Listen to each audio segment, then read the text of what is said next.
monde, je suis vraiment content d'être avec vous cette semaine. Cette semaine, on va parler d'un sujet, c'est les alcooliques anonymes versus Jésus.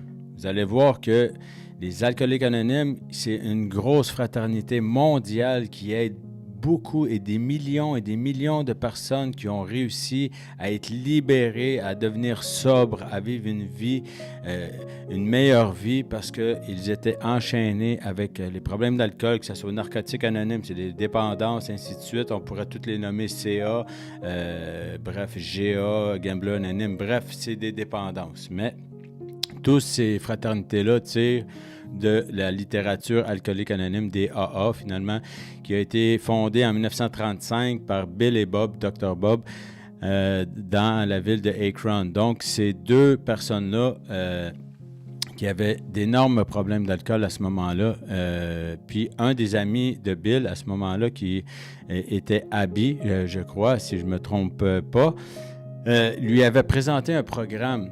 Dans le fond, qui lui, c'était un des amis à Bill. Bref, je fais une petite parenthèse, que lui avait eu des problèmes d'alcool aussi auparavant, puis que lorsque Bill l'a revu, il a vu un changement radical avec Abby, son ami. Puis, Abby lui a présenté un programme, je crois, c'était en 3 étapes, qui ça devenait, puis c'était qui était en lien avec un groupe des Oxford, qui était en Angleterre, mais c'était un groupe chrétien. Et on voit par la suite que Bill a été touché, tout ça, il a été libéré. Sauf que Abby avait comme dirigé un peu Bill dans une repentance, dans de la prière, dans le fond, c'était avec l'aide de Dieu finalement, qui a été complètement libéré. Par après, Bill qui a fait la rencontre du Dr. Bob, ils ont décidé de fonder ce merveilleux programme, si je pourrais dire, cette merveilleuse fraternité que j'ai fait partie pendant plusieurs années. Et c'est pour ça, cette semaine, en plus, que c'était une journée que ça faisait ma 11e année, que je suis sobre, entre guillemets. Mais vous allez voir le lien, donc c'est ça. Ça m'a apporté à me rappeler parce que je ne comptais plus mes journées. Tu sais, souvent, ce programme-là, c'est un jour à la fois, puis c'est excellent, c'est très bon, parce que quand on arrive, on est complètement détruit, puis on a de la misère à se projeter, à avoir une vision à long terme, donc de un jour à la fois, 24 heures à la fois, 1 heure à la fois, peut-être 1 seconde à la fois, des fois, ça peut nous rassurer et de ne pas voir ça comme une montagne, de faire un pas à la fois. Donc, c'est ça que je veux faire un parallèle avec les alcooliques anonymes et Jésus. Donc, c'est ça, cette semaine, on va aller un peu creuser là-dedans. Et vous allez voir, je vais parler du programme un peu des alcooliques anonymes, puis je vais faire des parallèles avec des versets bibliques. Vous allez voir, c'est très intéressant. Puis encore là, c'est pas pour parler contre, même que j'ai encore des personnes que je peux croiser, que je peux les référer à ces endroits-là, parce que souvent, quand on arrive, qu'on est aux prises avec certaines dépendances, souvent, ce qu'on a besoin, premièrement, c'est avoir des messages d'espoir, puis deuxièmement, c'est avoir changer notre entourage. Puis ces fraternités-là, les gens rencontrent des personnes qui ont passé par les mêmes choses, donc ça peut nous rassurer, ça peut même, il y a des systèmes, les gens peuvent être parrainés par d'autres personnes, donc, mais tout ça, quand on va creuser un peu plus loin dans la littérature de la Bible, on voit que c'est déjà tout inscrit. Donc, on voit très bien le lien que les alcooliques anonymes avaient avec la Bible. Donc, on retourne donc avec le groupe des Oxford, l'ami de Bill, que lui avait présenté un programme. Donc, on voit que c'est ça, c'est la solution qu'il a présenté Dieu finalement. Il a présenté une relation avec Dieu qui était pour le libérer complètement. Qu'il était pour le libérer de ses chaînes, de ses emprises démoniaques, de cette dépendance, de plusieurs dépendances. Mais le programme est très bien fait.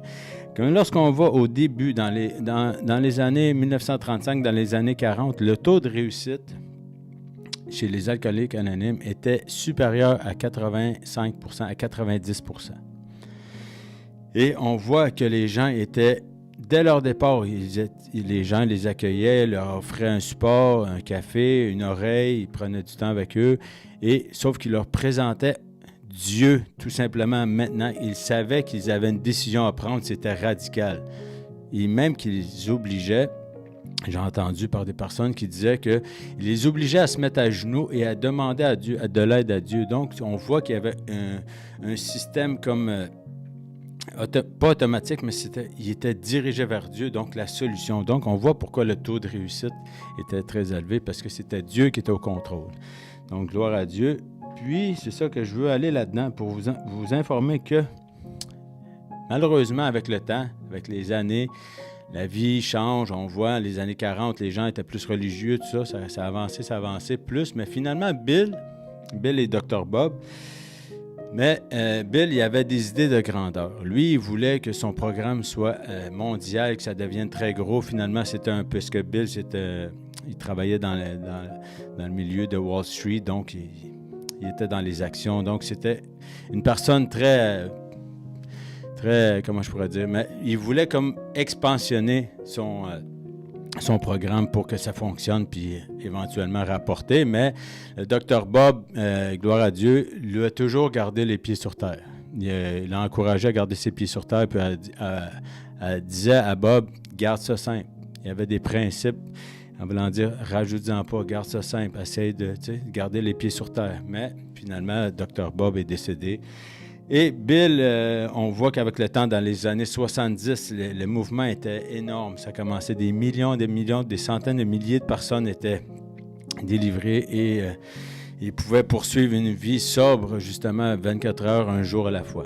Mais on voit que les années ont continué, ainsi de suite. Le programme a commencé à se multiplier, mais on voit que les gens s'éloignaient de la religion, entre guillemets, de Dieu. Mais finalement, c'est ça qui est arrivé. Avec le temps, il y a eu plusieurs versions du livre, du gros livre. Il appelait ça le gros livre des Alcooliques Anonymes, qui a eu plusieurs versions. Donc, on voit que les témoignages, mais des mots qui étaient changés. On voyait que Dieu faisait partie des 12 étapes. Nous avons demandé à Dieu, nous avons humblement demandé à Dieu. Chaque étape était toujours une demande avec Dieu. Dieu était impliqué lors du processus. Sauf que quand on voit qu'avec le temps, les messages commencent à être dilués. Plus en plus dilués pour pouvoir plaire à tous, puis pour que les personnes puissent être attirées, donc des personnes de d'autres religions, de d'autres pensées aussi, qu'ils pouvaient aller justement pour être libérés, parce qu'on voit très bien que les problèmes d'alcool, puis les problèmes de drogue, puis tout ça, de dépendance, c'est à travers le monde, c'est pas une question de religion, c'est la question de l'être humain qui est déchu, donc qui cherche n'importe quoi pour pouvoir assouvir ses propres manques ou ses besoins, ou des fois, on essaie d'éteindre nos petits démons à l'intérieur. Bref, mais ça nous amène dans un trou sans fin. C'est un enfer sur terre, finalement. Mais sauf que c'est ça. On voit que ce message-là, il était tellement dilué qu'il voulait tellement toucher plein de gens que finalement, Dieu, c'était plus Dieu qui était au centre des étapes, mais ça devenait une puissance supérieure. Donc, pour savoir un message plus politically correct, donc puissance supérieure, plus simple, moins gris, ça faisait moins gricher les oreilles peut-être.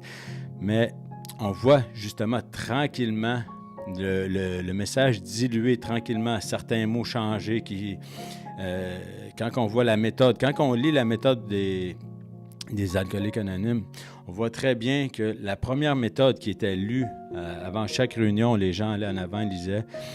La méthode était très, très précise et il n'y avait pas de zone grise. Mais plus que le temps allait, comme je vous disais, que le message était dilué, on voit très bien aussi que la méthode et les étapes, le message a été complètement un petit peu arrondi, adouci, mielleux, pour ne pas brusquer personne.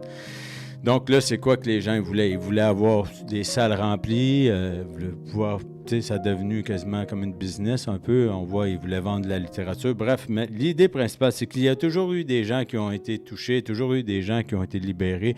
Puis grâce à Dieu, gloire à Dieu, moi aussi, j'ai fait partie de ces personnes-là parce que ça a été un endroit où j'ai reçu réconfort et oreille et finalement, ça m'a apporté à Dieu. Mais l'idée là-dedans, c'est que je veux faire un parallèle, comme je vous dis, je ne veux pas trop m'éterniser là-dessus. On va y aller ensemble, on va lire les 12 étapes des Alcooliques Anonymes, vous allez voir.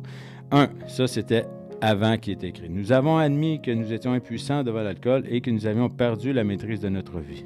Ça, c'est l'étape 1. On va voir un verset en parallèle que j'ai pris pour l'étape 1. « Car lorsque je suis faible, c'est alors que je suis fort. » 2 Corinthiens 12, 10. On voit très bien que certaines choses ont été prises. Vous allez voir, c'est même très encourageant. Étape 2. Nous en sommes venus à croire qu'une puissance supérieure à nous-mêmes pouvait nous rendre la raison. Vous voyez comment que le message, comment je vous dis, mais c'est très bon. Donc, si pour certains, comme là, moi, il y a un monsieur que je lui dois beaucoup de respect, puis je l'aime, puis ça fait longtemps que je lui ai pas parlé. On l'appelait le Gros Pierre. Puis cette personne-là m'a tellement aidé, puis c'est cette personne-là qui m'a amené à Jésus sans le savoir. Lui, il poussait, puis il parlait tout le temps du Dieu de son enfance. Il le nommait, il parlait du Dieu de son enfance, qui était Jésus.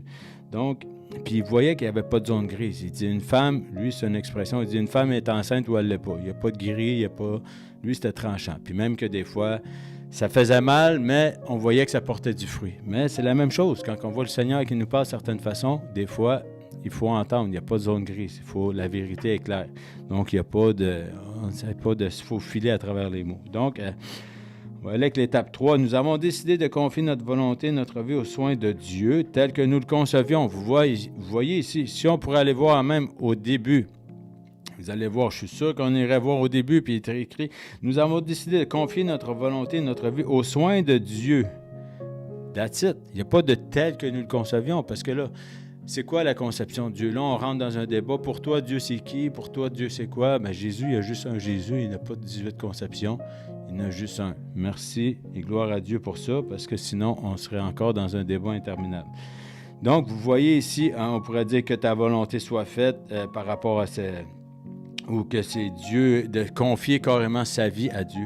Étape 4, nous avons procédé à un inventaire sans crainte et morale approfondie de nous-mêmes. C'est toutes des choses que ça nous permet. Moi, les 12 étapes, ça m'a ouvert, ça m'a sauvé, ça m'a fait faire une introspection, ça m'a poussé à aller chercher les blessures de mon enfance, ça m'a poussé à aller nettoyer mon jardin. Ça m'a poussé à aller plus loin parce que sans ça, si on reste juste en surface, malheureusement, les mécanismes peuvent revenir constamment, puis on a des réflexes, puis finalement, notre vieille façon ou notre réflexe d'aller prendre la bouteille, hein? Les gens qui disent souvent dans Alcooliques Anonymes, on est toujours à un bras de rechuter, à un bras.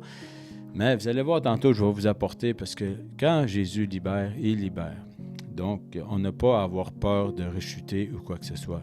Une vraie liberté, c'est pour toujours, c'est pas pour un jour. Amen.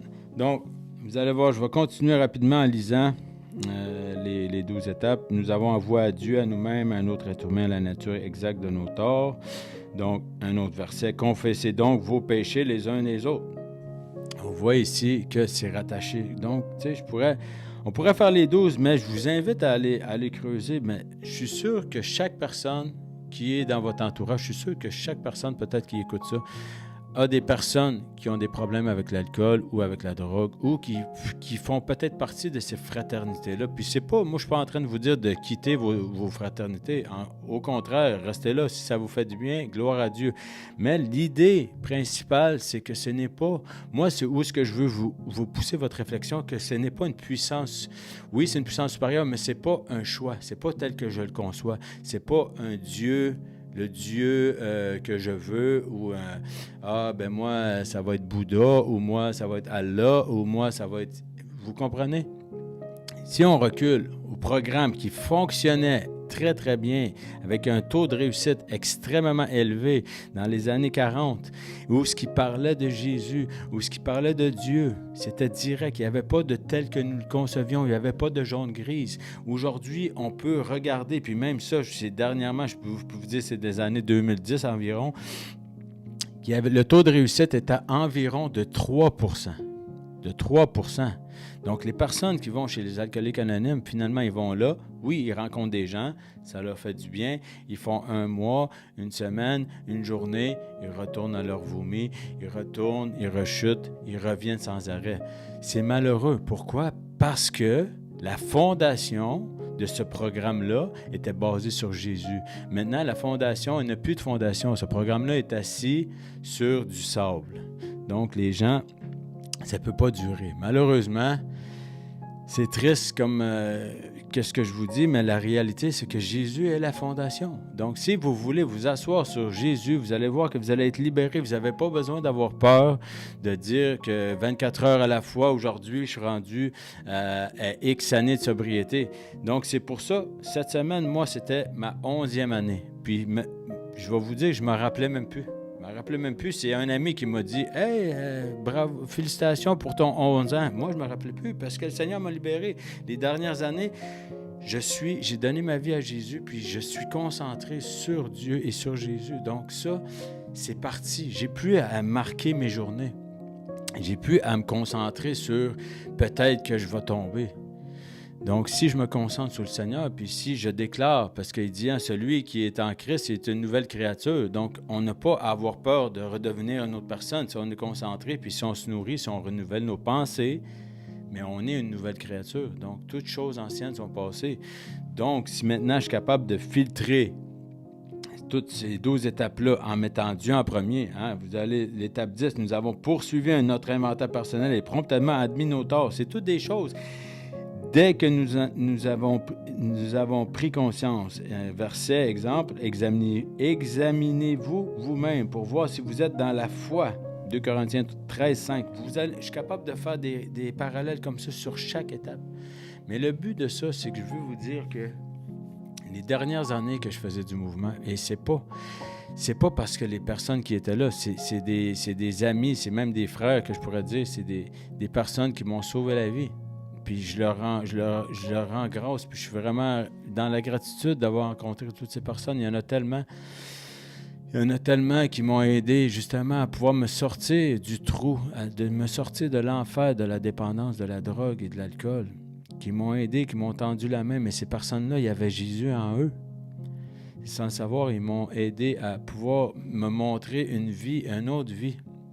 Et en les regardant eux, peut-être qu'à ce moment-là, je n'avais pas Jésus dans ma vie, mais en les regardant eux, je voyais une partie de lumière qui était Jésus dans leur vie.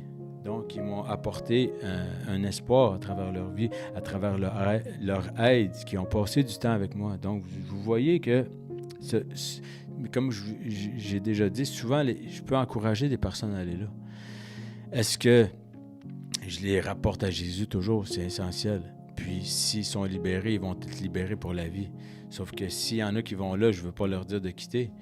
L'idée principale, c'est de savoir que si quelqu'un perdure à in and out, à avoir encore des problèmes, d'avoir de la misère, se sortir de cet enfer continuellement dans ses chaînes, mais il y a un Dieu puis un Jésus qui est prêt à te libérer aujourd'hui. Lui qui va toucher ton cœur, il ne veut pas juste enlever quelques bobos ou quoi que ce soit. Il veut le transformer, il veut le changer, ton cœur. Il veut le guérir, vous comprenez?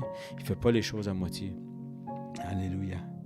Et la 12e étape, ayant connu un réveil spirituel, ayant connu, ça c'est la 12e étape, ayant connu un réveil spirituel comme résultat de ces étapes, nous avons essayé de transmettre ce message à d'autres alcooliques et de mettre en pratique ces principes dans tous les domaines de notre vie. Je pourrais le changer.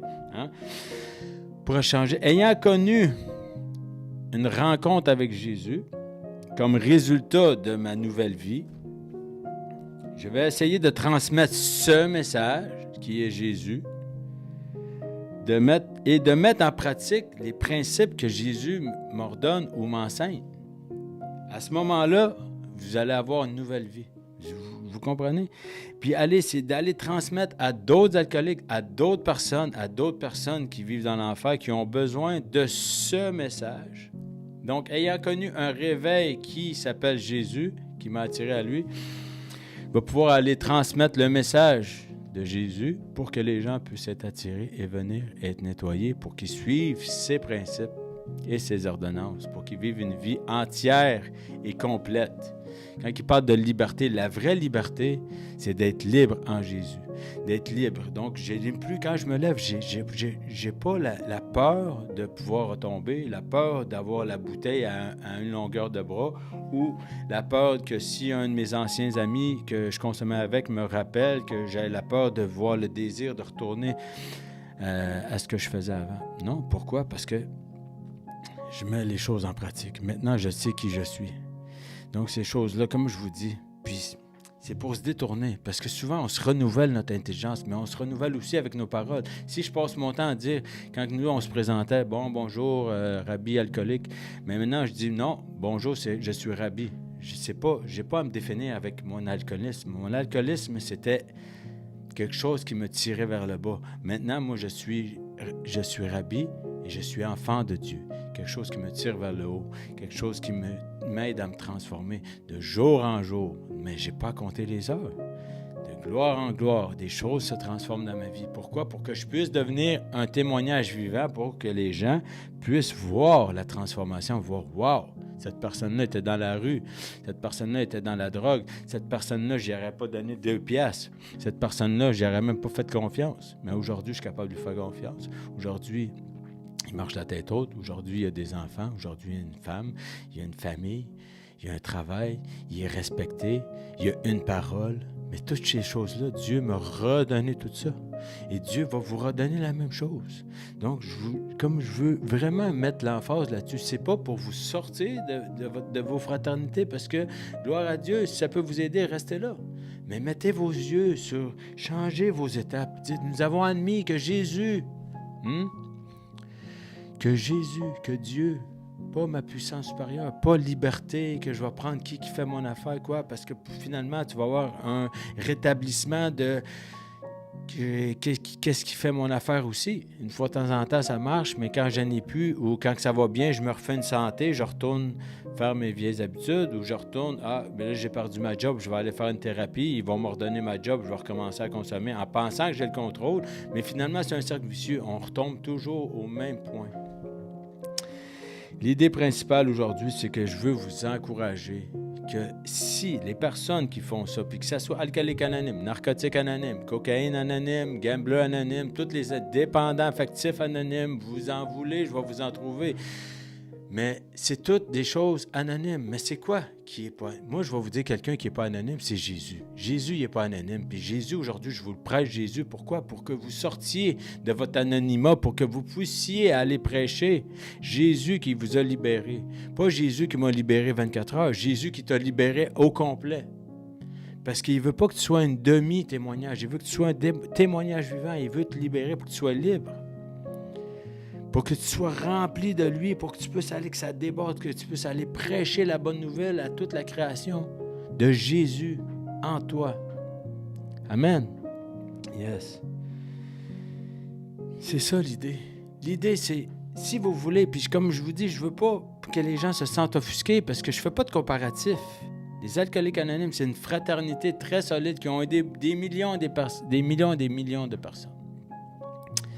Mais allez à la base. Si je peux vous pousser, allez faire vos recherches. Allez à la base. Abby faisait partie des Oxford. Les Oxford, c'est un groupe protestant qui était chrétien, si on peut dire. C'est des chrétiens. Donc, si on va... Les chrétiens sont appuyés sur quoi? Sur la Bible. Donc, si eux, au début, leur message, je crois que c'était 3 étapes, qui était la première étape, je crois, c'était en lien avec la repentance. La deuxième, qui demandait à Dieu de les aider. Troisième étape, c'était la prière sans cesse. Donc, prier, demander à Dieu, d'avoir une relation avec Dieu, ces choses-là. C'est toutes ces choses-là. Donc, en étant avec les personnes, parce que là, vous formez un nouveau cercle d'amis, vous renouvelez un nouveau cercle d'amis, vous renouvelez vos pensées en lisant la parole, vous renouvelez votre nouvelle vie, vous respirez, vous commencez à vivre votre vie que vous étiez destiné à vivre depuis le tout début. L'ennemi tente de vous voler votre vie. L'ennemi tente de vous donner des dépendances, que ce soit dépendance affective, dépendance au sexe, dépendance à la nourriture, dépendance à l'alcool, dépendance à la drogue, dépendance au travail. En voulez-vous, en voilà, il y en a plein de dépendances. La seule dépendance qu'on devrait avoir, c'est la dépendance en Dieu. Alléluia! Sérieusement, la seule dépendance qu'on devrait avoir, c'est la dépendance en Dieu. Donc aujourd'hui, si je peux encourager une personne à mettre ses yeux sur Jésus et vraiment lui demander, Seigneur Jésus, pourquoi je reste toujours dans la peur qu'un jour peut-être que je vais retomber ou que j'ai toujours mes yeux sur ma maladie. Mais c'est pas ta maladie. Les gens te catégorisent. Tu es un tel, je suis alcoolique. Non, tu n'es pas alcoolique. Tu es un être parfait. Tu as été créé parfaitement par Dieu. Tu n'es pas appelé à vivre de même. Tu n'es pas alcoolique. Tu n'es pas dépendant. Tu n'es pas drogué. Dieu t'appelle à te libérer aujourd'hui. Puis une liberté. 11 ans de sobriété, pour moi, la sobriété, c'est pas la vraie liberté, parce que j'y pense constamment. Mais c'est ça, cette semaine, je me suis aperçu que c'était parti, j'y pensais plus. C'est quelqu'un qui m'a le rappelé, je dis « Ah, mais merci ». Mais dans le fond, moi, je suis déjà gagnant. Pourquoi? Parce que j'ai Jésus dans ma vie. Aujourd'hui, je veux t'appeler, puis je veux t'encourager à mettre tes yeux sur Jésus. Donc, la vraie sobriété, c'est la liberté en Jésus. Et là, comme ça, tu vas pouvoir avancer la tête haute. Tu n'auras pas peur de tomber. Tu n'auras pas peur d'un jour, s'il y a quelqu'un qui vient prendre un verre d'alcool à côté de moi, ça ne me dérange pas. Je suis libéré. Ça ne me traverse même pas l'esprit. J'ai été carrément délivré. C'est une délivrance. C'est parti. Ça a quitté.